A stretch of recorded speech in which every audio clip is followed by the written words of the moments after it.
Hello and welcome. Hope you're doing all right. I am doing all good. It's another blustery day. One day I will accept the fact that this garden is just quite windy. So yeah, we've had a bit of a heat wave, bit of rain since actually last couple of days, bit on off rain. But I thought we'd just go through because we definitely got some winners and losers from the heat. Some stuff's doing well, some stuff is not doing so well.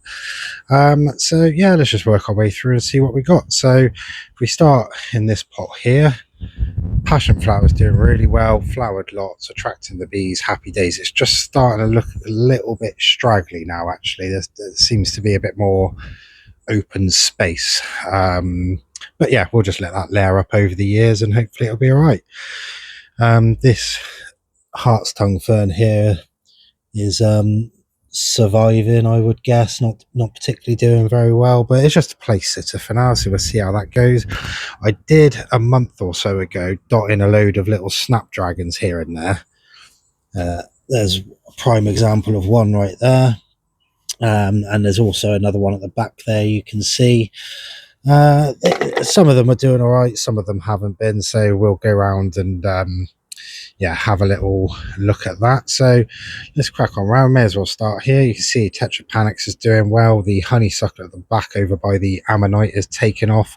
That small Dixonia is doing well. That's starting to size up nicely now at the back there. So happy days. This Dixonia is doing really well. So good stuff with that. In here, not too bad really. The Traculospermum jasminoides, which is coming through this trellis here, is flowering. It's only been in a year, so hopefully that'll all bush out properly inside that and give me plenty more flowers, to come in future years. Before we get on to probably the best thing at the moment, we'll get to this cycad. So it was sat in a pot for a year and a half, 2 years, didn't do anything. I put it in the ground, and then a month later, we've got a nice gnarly load of fronds coming out. Really good. I was trying to think of what it reminded me of when it was all sort of a bit more close together, and it's almost like a sort of the bottom of a squid kind of thing, like the beak of a squid or a beak of an octopus. I'm sure it's that, but yeah. Anyway, it's just a random thought here. But finally, huzzah! We got flowers on the giant honeysuckle. I'll try and find some that have only just opened. Oh, there's one there. So yeah, you can see they're a decent size, probably a good 10 centimeters, that one. Some of them are a bit bigger. They come out white like this, and then they fade to what we just saw there, this kind of yellow. This is the third day for these ones now, and you can see they come out in pairs, and there's a lot of them to come. We've also got some ginagarous ones up the top there, and that's been flowering as well. You could probably see better than me because I can't see because of the sun. But yeah, so as well as enjoy all these flowers, and you can see if you just have a look at all the buds there, buds all up there, buds there, buds. So it should do a nice spread of these, I think, this year. So what I need to do is if I want any cuttings, I have to take it off non-flowering wood, and it has to be semi-ripe. The ones that took for me a couple of years ago were the ones that were a bit of like almost wood at the bottom and then just a growing point. So I've just been sort of half looking around. There's not a lot that isn't flowering, and if it is not flowering, it's one like this, like a massive seeker one, and there's no wood on it. The only bits I can see is kind of just down here, like maybe that one there. You can see it's got a bit of brown vanishing off under that leaf, and also it's not a flowering one, so I might be able to get a cutting off of that, and a few more kind of like that. I don't know if you can hear me because of the wind. So yeah, that's going really well. I'll leave that now, let that all to flower, and then I'll give it a prune again in the autumn, and then obviously next spring we'll see how we do if it survives. Clematis armandii I've done really well this year, starting to bush right out, and it's forward.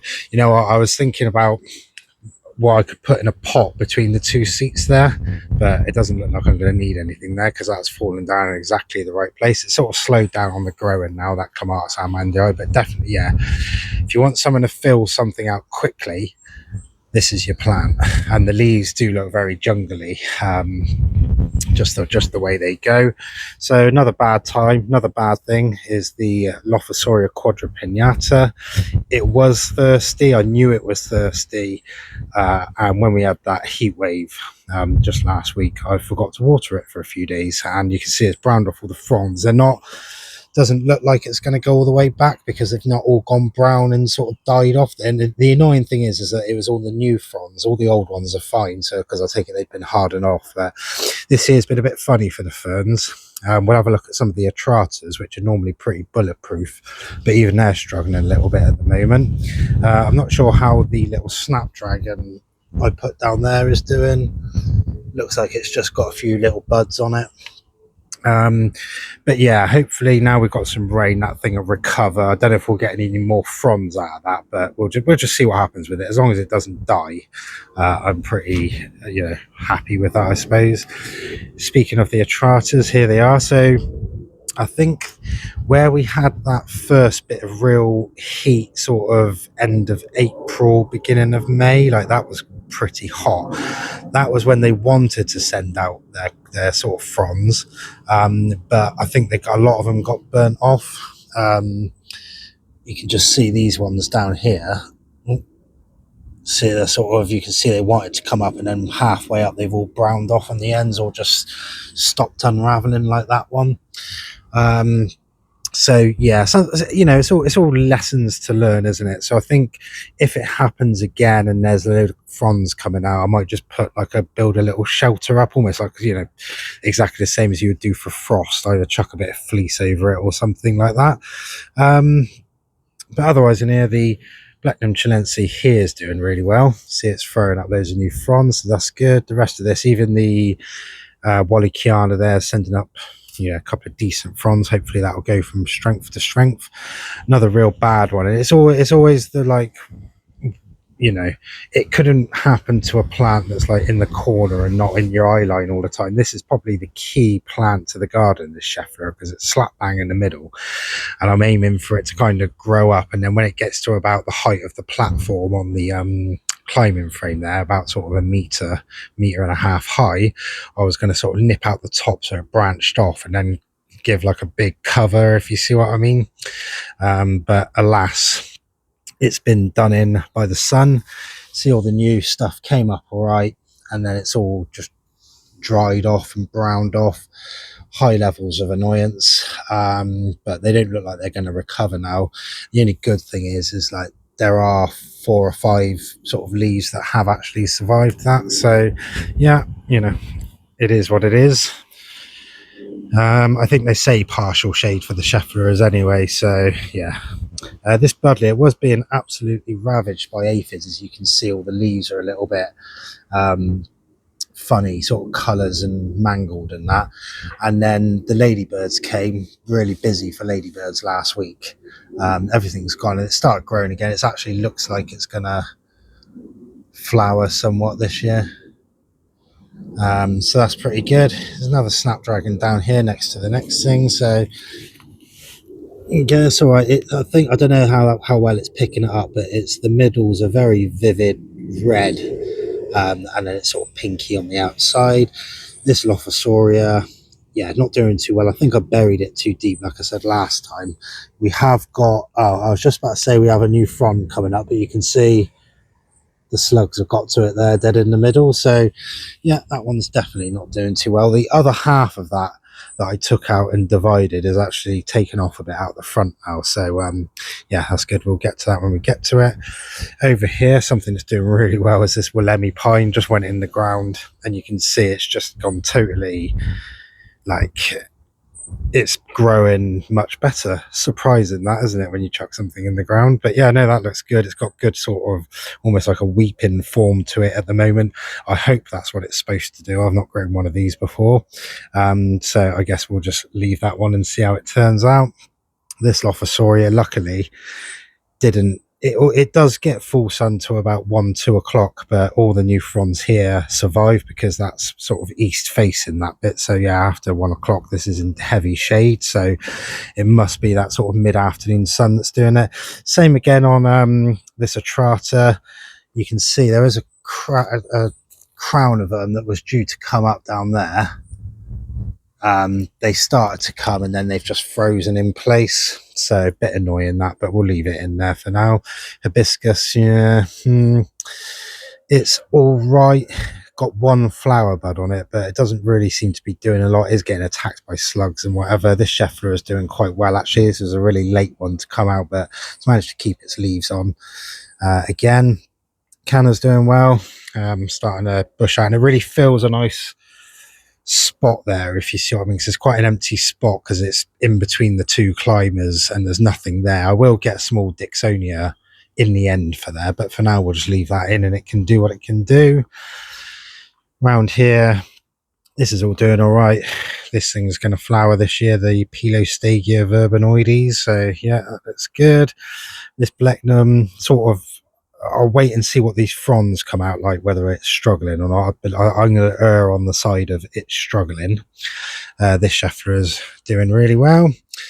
You can see another low is this Fatsia. It's just decided to die for some unknown reason. I don't think it's water. It's probably more likely overwatering because I've been watering that tree fern down there quite a lot. It's always been kind of like a sickly child, this one, if you like. It's never quite looked anywhere near as good as that one. And I can tell you exactly why that is. That is because I bought it as quite a big plant. And in the first year, you can see one of the stems died off already. And then this year, this one's gone. Now, what probably didn't help was the fact that you can see I've just lobbed off a bit of the fig tree there.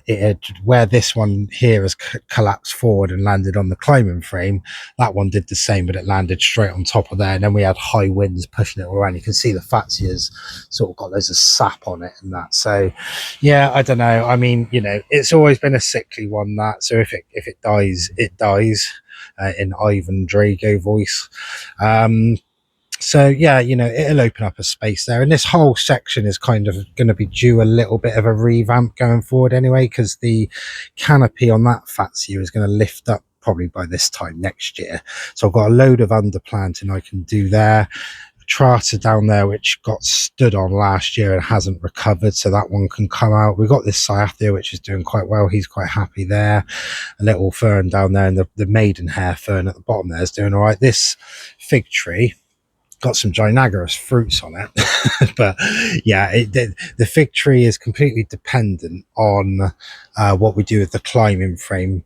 If I get rid of the climbing frame and put a trampoline here, I'm going to use the climbing frame to make an assault course going around the outside, in which case I'll leave it in. If we keep the climbing frame, I'll probably err on taking it out. I think I'm just a bit worried about the roots on that, just taking everything, taking all the nutrients out. So if I duck underneath this one here, Hydrangea Simani, I wasn't doing a lot, and then I started giving it a really good water and it started to recover. So, and it does make sense because obviously Hydra is probably to do with water, and they like water. Same with this one, wasn't doing a lot, chucked a couple of load of watering cans on top of it. Oh, there we go, there's Crew right there, we'll leave him be. But this one's just started growing again.